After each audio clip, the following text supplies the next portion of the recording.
Muy buenos días a todos, buenas tardes o buenas noches según el horario que nos estemos encontrando.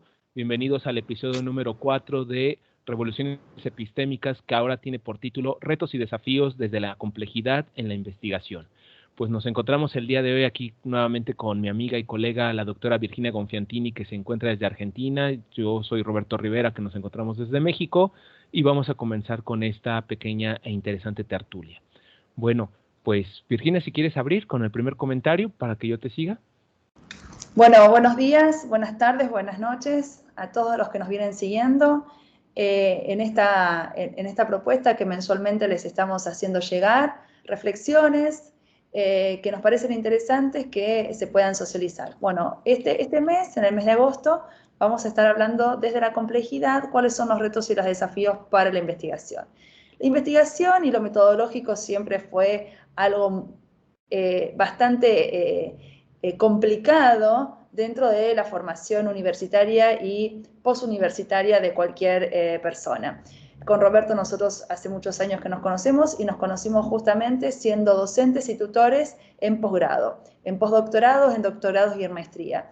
Y independientemente de que él esté en México y yo esté en Argentina, bueno, uno está bien en el norte y la otra está bien en el sur, hay una constante que son los déficits en la investigación que tenemos como estudiantes universitarios y después como graduados universitarios. Entonces nos parece importante retomar algunas cuestiones como ser el porqué de la investigación, cómo realizamos una investigación, estos pasos que no son pasos rígidos, sino que, bueno, pensar cómo formular un problema de investigación, cómo revisar la herencia del método científico de Newton del siglo XVIII, cómo pensar esta investigación desde la reintroducción del sujeto que conoce, desde la perspectiva compleja y desde la epistemología compleja, sin desconsiderar los dos paradigmas vigentes en el mundo de la ciencia y en la investigación hoy, que tienen que ver con la perspectiva o paradigma cuantitativo y la perspectiva o paradigma cualitativo. Bueno, aquí lo que hay que también considerar es de que todos los proyectos, los anteproyectos, los protocolos de investigación, todos los grandes libros, los documentos científicos de divulgación, siempre parten de una pregunta. Vaya pues, hay muchas veces que se le da un apoyo fundamental a la serendipia, al conocimiento que uno puede generar, o los saberes o las ideas que uno puede generar, pero siempre hay un antecedente previo. Es importante reconocer en este sentido de que a partir de ciertas experiencias, ciertos saberes, ciertos conocimientos, cierto acercamiento a la temática que nosotros queremos indagar, nosotros planteamos un banco de preguntas, y de ese banco de preguntas nosotros sugerimos o retomas alguna que puede hacerte la guía horizontal o el medio o el camino o el sendero por el cual podemos plantear una serie de problemas, una serie de pesquisas, una serie de alternativas y soluciones. Si bien no es una receta de cocina, un listado de mercado, hay que considerar también que todas las grandes investigaciones, pequeñas, grandes, medianas investigaciones, son importantes en relación a que parten de una pregunta. ¿Qué es lo que nos enamora? ¿Qué es lo que nos busca esa parte enigmática? Es tratar de responder esa duda. Y aquí el detalle o el derrotero ocurre cuando nosotros nos pasamos a no solamente estamos tratando con detalles cualitativos, cuantitativos propios del paradigma simplificador, sino que tratamos de brincar ahora a lo que son las teorías de la complejidad, donde muchas veces muchos investigadores piensan que por poner palabras rimbombantes, mencionar la palabra complejidad, mencionar algunas categorías como transdisciplina y sistema, por de facto ya está haciendo investigación en teorías de la complejidad, y eso es un magro error. Hay que tomar en cuenta de que ciertamente el paradigma simplificador dialoga con las nuevas teorías de la complejidad. Algunos de los corrientes de las teorías dicen que es el paradigma de la complejidad. Dialoga de manera no jerárquica, sino un tanto horizontal. Es un diálogo donde ambos se enriquecen, pero sí queda muy marcado un detalle, que las metodologías que son propias para las teorías de la complejidad tendría que ser la interdisciplina y la transdisciplina. Hay otros muy venturosos que hablan de la transcomplejidad. pero realmente a mí, desde mi punto de vista, me parece que nada más es una derivación completa de la transdisciplina. Lo importante y lo trascendente de esto es de que nosotros podemos pensar o sugerir de que estamos haciendo investigaciones en teorías de la complejidad, nada más por poner categorías, y no es eso. Pero también podemos tener el otro lado, que pueden ser investigaciones supuestamente altamente disciplinares, pero por los mismos alcances, los mismos derroteros, las mismas metodologías, las acercan a las teorías de la complejidad. Entonces, aquí no hay que engañarnos en ese sentido, y tomar en cuenta también de que otro de los factores que necesitamos para que se vuelvan una investigación en teorías o que esté pisando el campo de las teorías de la complejidad será la construcción de los isomorfismos a partir de los análisis de contenidos y las herramientas de análisis de contenidos. ¿Cómo ves esa parte, Virginia?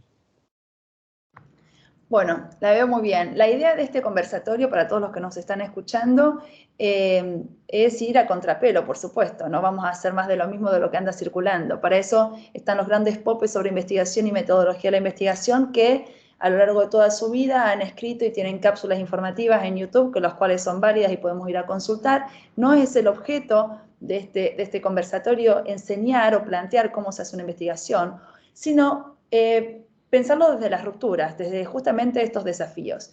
Bien, como lo estaba diciendo Roberto, al igual que la filosofía, cada investigación o cualquier tipo de investigación surge con una pregunta.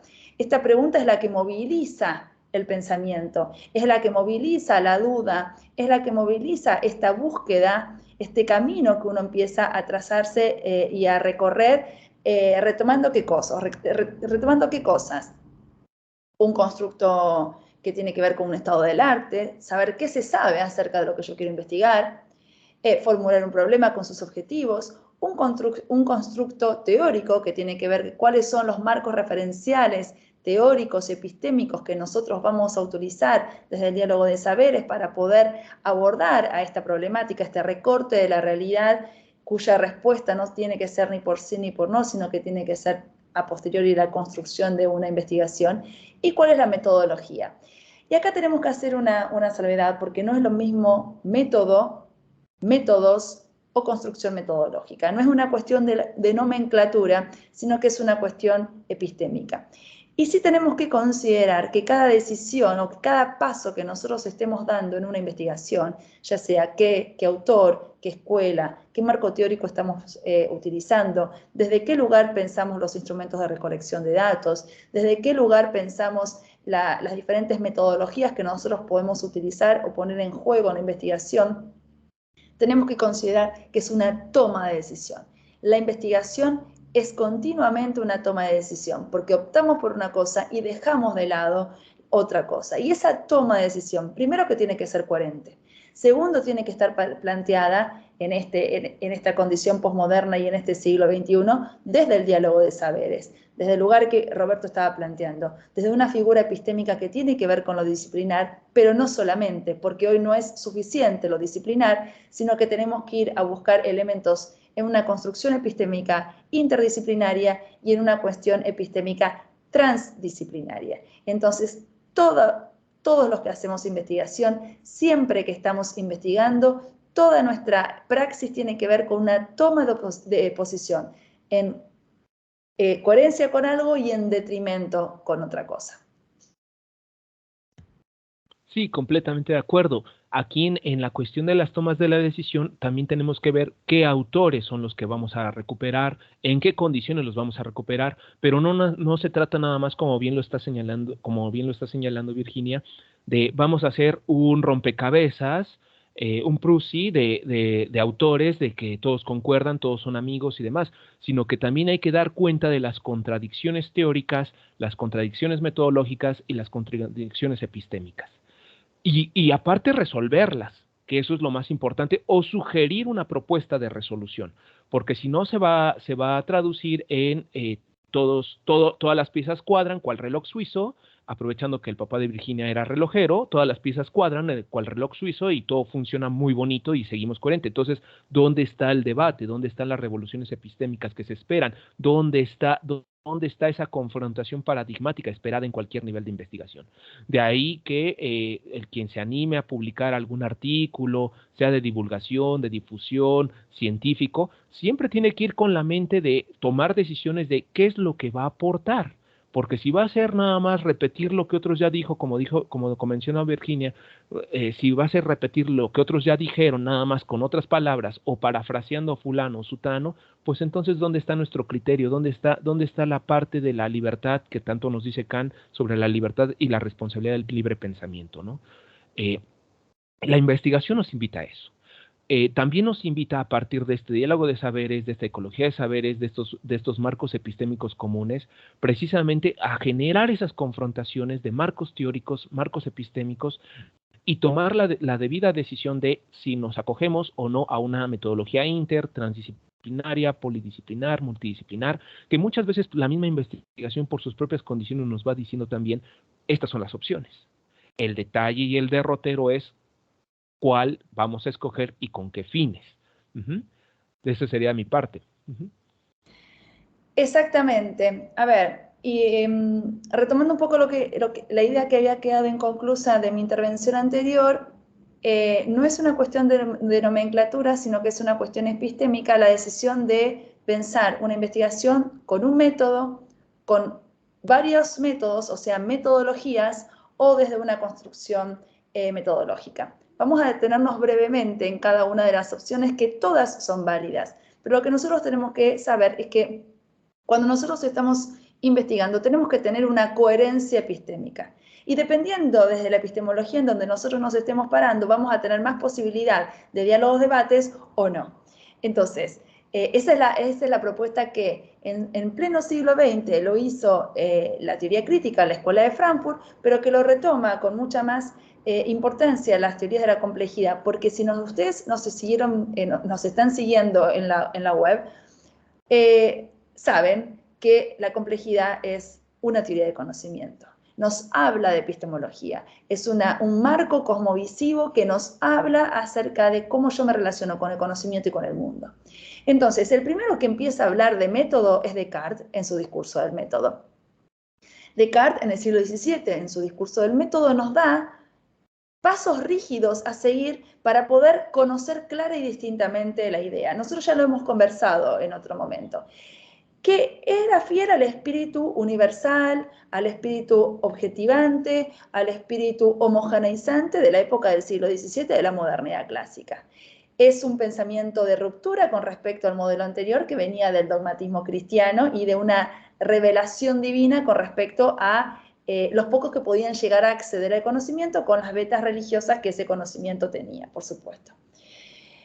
Este modelo de Descartes es el modelo que nos llega hasta hoy, porque Newton sigue con su método científico redoblando la apuesta en sintonía con lo que estaba diciendo Descartes, y le agrega la parte cuantificable y medible a este conocimiento claro y distinto que nosotros podíamos acceder, siempre desde una linealidad, siempre desde una objetividad, siempre desde una racionalización propia del espíritu moderno. Pero estamos en el siglo XX, transitamos el siglo XX, que fue un siglo de ruptura, fue un siglo en donde explotó toda la ciencia y todas las metodologías. ¿Por qué? Porque hubo un auge en el surgimiento de nuevas ciencias, de nuevas disciplinas científicas. Y estas metodologías, esta nomenclatura de metodologías, está vinculado al espíritu capitalista de Estados Unidos de principio del siglo XX, vinculado más a técnicas de recolección de datos. No el espíritu de la racionalidad, de la primacía de la razón como en Newton y en Descartes, sino que metodologías en plural estaban vinculados a el espíritu eficientista, objetivo y punitivo en algunos casos de la racionalidad moderna, vinculado en el siglo XX al capitalismo de Estados Unidos, este espíritu pragmático, a este espíritu eficientista medible y cuantificable en la ciencia. Y la construcción metodológica es el aporte que se hace desde la complejidad. Para que pueda haber una construcción metodológica, Tiene que haber una relación recursiva y dialógica entre un sujeto que conoce, una disciplina científica y un contexto. Cambia una de esas aristas y cambia la construcción. Por eso hablamos de construcción. La técnica es a priori, la construcción es singular y situada. Sí, pero aquí también, más allá de que estemos hablando de una construcción de una disciplina concreta, debemos pensar también esa postura rizomática que nos permite vincularnos con otras disciplinas a partir de la ecología de saberes, los diálogos de saberes, todos los diálogos, debates, todos estos elementos que en algún momento, análisis de contenidos que en algún momento se comentaron. El punto fundamental aquí es que no caigamos en el canto de las sirenas de pensar que por leer mucho, o sea, complejidad no es un sinónimo de me leo toda una biblioteca, soy una biblioteca andando, sino más bien complejidad es cómo esos conocimientos que son provenientes de disciplinas parcializadas, segmentadas, donde cada quien estableció sus propios límites investigativos, cómo logramos una transversalización a partir de esos puentes comunicantes. Cómo logramos rescatar conceptos de la física a la pedagogía, a la antropología, a la sociología, y que todos estemos hablando en la misma sintonía. Aquí lo importante de la herencia que nosotros tenemos del paradigma simplificador es de que esta, como bien señala Virginia, Descartes, Newton, suman las fuerzas, pero después muchos investigadores de la talla, por ejemplo, de Stephen Hawking y otros tantos, empiezan a hablar sobre la teoría única, la búsqueda de teorías totalizantes que expliquen no solamente la creación del universo, sino también el comportamiento humano. Una fórmula matemática que nos determine la creación del universo, el comportamiento humano, el control de masas y todos esos factores. Entonces hablamos de teorías únicas, posturas altamente linealizadas, y eso es lo que en su momento de Sousa, Santos y Morán retoman que fue parte de la crisis de la ciencia, de la cual yo difiero el concepto. ¿Por qué razón? Porque cuando hablamos nosotros de crisis, estamos pensando que se derroca todo, o sea, se nos derrumba todo un edificio epistémico, todo un edificio conceptual, todo un edificio metodológico. Más bien hablemos de mutaciones de la ciencia, de cambios de la ciencia, reorganización de la ciencia, porque entonces, si fuera verdad que existió esa mentada crisis, pues entonces una cuestión muy burda sería quitémonos la ropa, apaguemos la computadora y metámonos a las cuevas y a ver si volvemos a descubrir el fuego, ¿no? No, realmente es esa cuestión de mutación de la ciencia, es a partir de donde nosotros encontramos nuestros errores, que ese es un punto fundamental de las teorías de la complejidad, reconocer los errores, a partir de donde nosotros tenemos nuestros errores, veamos qué podemos construir más adelante, también rescatemos el fundamento de los diálogos de saberes, rescatemos y revisemos esos saberes ancestrales que fueron desdeñados por el paradigma simplificador de facto porque no lo decían científicos calificados. Pero también aquí vemos que los científicos calificados también entran en duda de si ciertamente lo que afirmaron era correcto. En algún momento ya se mencionó la disculpa que hizo Sir Leach de física, en el Comité de Física Internacional. Y entonces, algo fundamental que aparece aquí es que se tiene que reinsertar el investigador en la investigación. Un detalle que Descartes lo separa con el cogito ergo sum, primero pienso, luego existo, donde hablamos, donde se buscaron que todas las ciencias separaran, fraccionaran al investigador de la investigación con tal de lograr la objetividad, la supuesta objetividad, a saber que ninguna investigación, incluso las que que son predominantemente cuantificables como la física, las matemáticas y otras tantas, que se consideran altamente objetivas, no son objetivas. No son objetivas a razón de que existen intereses de por medio, gustos, deseos, pasiones, por qué se elige un autor y no se elige a otro de parte de los investigadores. Lo que se quiere o lo que buscamos nosotros aquí transmitir en esta cápsula, en este ciclo de conferencias es: veámonos cuáles son nuestras apuestas donde supuestamente nos hemos equivocado y veamos qué tan cierto es de que no nos hemos equivocado. Veamos la oportunidad de abrir otros mundos, veamos la oportunidad de asomarnos a otras disciplinas, aperturemos nuestra propia, rompamos esa hiperespecialización que nosotros tenemos, donde nos hemos formado a hablar exclusivamente de una disciplina, en una área y demás, con la intención de conocer cómo le dicen en otras áreas y ver si nosotros podemos abonar o si ellos nos abonan nuestros propios aportes. Sí, me parece muy interesante lo que estás diciendo, Robert, porque el siglo XX fue el siglo de la superespecialización, de la hiperespecialización. Entonces ahora como que estamos en un movimiento opuesto. Entonces, en esta superespecialización que se hizo en la primera parte del siglo XX, la segunda parte del siglo XX le contesta con dos conceptos increíbles, difíciles, sumamente consistentes desde el punto de vista teórico. Acá con Roberto nosotros tenemos una diferencia importante. No nos vamos a pelear en público, pero vamos a poner nuestras diferencias sí sobre el tapete. La segunda parte del siglo XX refuta esta hiperespecialización del principio del siglo XX con dos conceptos monstruosos. El primero que viene de la biología, en realidad viene de la biología, pero de la vertiente de la epistemología genética en Piaget, y es el concepto de interdisciplina. Y el segundo concepto, que viene de la física cuántica en su dimensión termodinámica, que es el concepto de transdisciplina. No sé con cuál querés empezar vos tomás uno, yo tomo el otro, para ver cómo este pensamiento disciplinar que surge con Descartes en el siglo XVII y que hoy es necesario en el mundo de la ciencia, es necesario, pero no es suficiente. Y la suficiencia o la posibilidad de enriquecer esa suficiencia necesaria hoy en pleno siglo XXI viene desde el concepto de interdisciplina y desde el concepto de transdisciplina, que son los dos construcciones metodológicas que nos sirven para pensar la dimensionalidad compleja en la investigación hoy. Bueno, pues yo más bien creo, ciertamente Virginia, tú y yo tenemos muchas rivalidades teóricas y por eso son las revoluciones científicas y el gusto, ¿no? Pero lo más interesante de esto es de que la postura teórica que uno puede o no tener, pues no afecta en la amistad, porque eso son otras cosas. Y yo creo que ya diste el tema para el siguiente conversatorio, transdisciplina e interdisciplina, porque pues si no nos podemos aquí aventar tú y yo 3, 4, 5 horas y nunca vamos a acabar.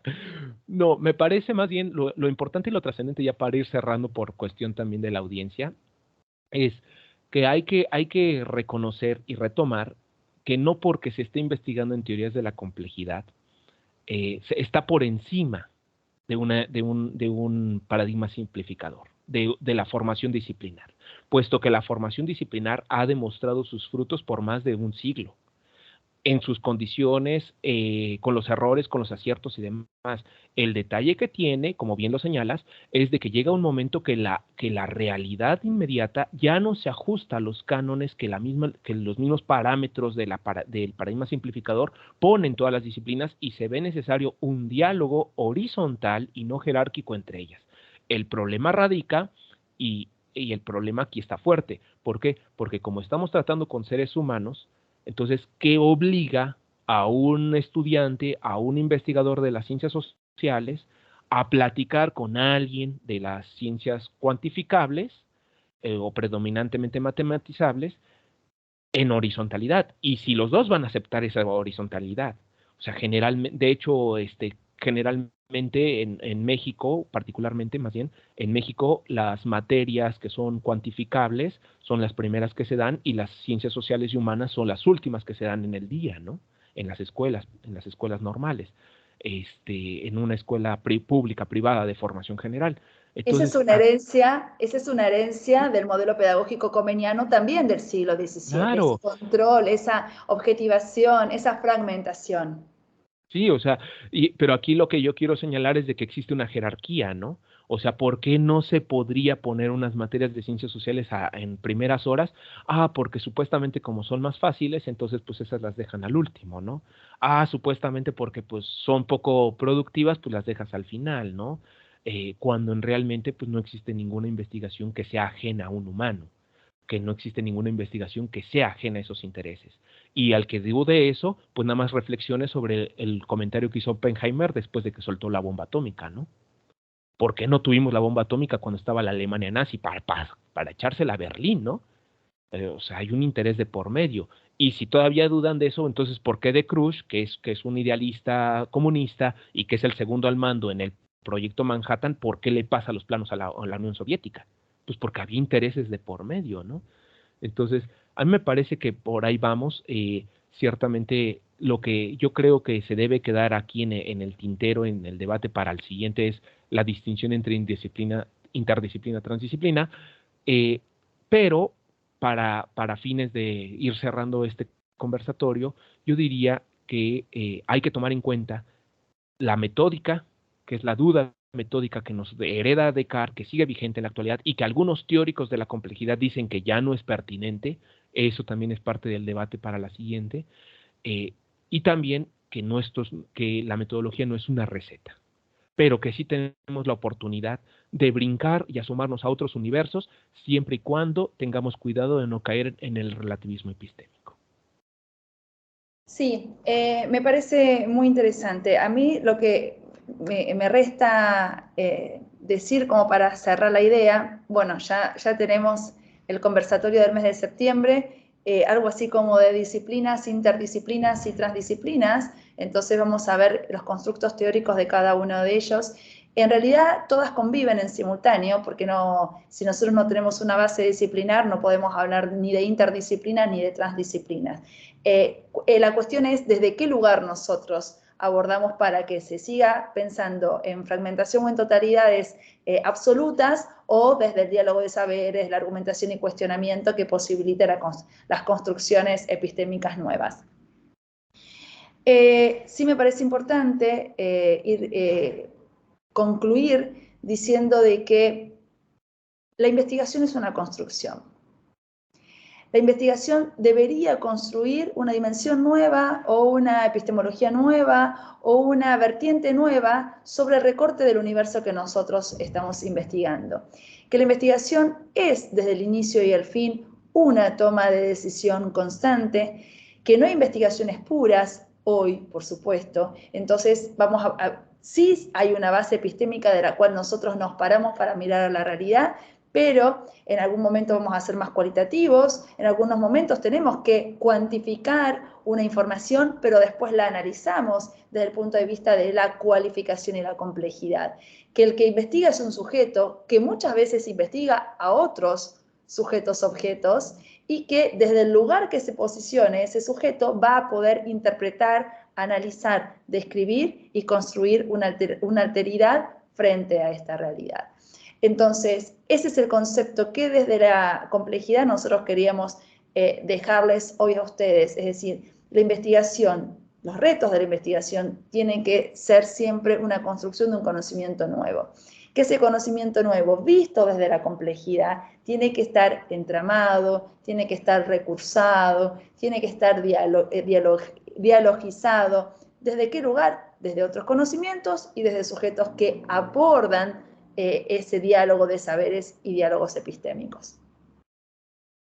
Pues sí, pues ya con eso cerramos, me parecería bien para no abusar de ustedes, y pues ya tenemos el quinto, perdón. El episodio quinto, estamos como la Guerra de las Galaxias, vamos a ver que vamos a tener todos los episodios de la Guerra de las Galaxias. Vamos a ver hasta dónde llegamos. Y bueno, como ustedes ya lo habrán notado, pues no es nada preparado, sino que es parte de la experiencia, de los debates que nosotros ya teníamos de manera constante y recurrente, y pues finalmente fue una iniciativa de mi amiga de, pues si tenemos tanto tiempo para dialogar, pues podemos grabar y compartir. Me parece muy oportuno.